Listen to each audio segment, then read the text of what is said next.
أعوذ بالله من الشيطان الرجيم بسم الله الرحمن الرحيم نحمده ونصلي على رسوله الكريم أما بعد الصلاة والسلام على رسول الله প্রিয় লালমাই উপজেলা বিএনপি ও অঙ্গ সহযোগী সংগঠনের সকল নেতৃবৃন্দ সবাই আমার সংগ্রামী সালাম গ্রহণ করুন। আসসালামু আলাইকুম ওয়া রাহমাতুল্লাহি ওয়া বারাকাতুহু।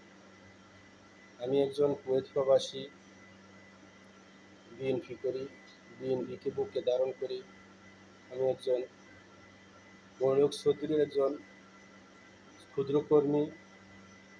মনিরুল চৌধুরী আমার প্রিয় নেতা, যাকে 27 থেকে 28 বছর যাকে মন থেকে ভালোবাসি, বুকে লালন করি। এই সুবাদে আমি প্রিয় সংগঠন বিএনপি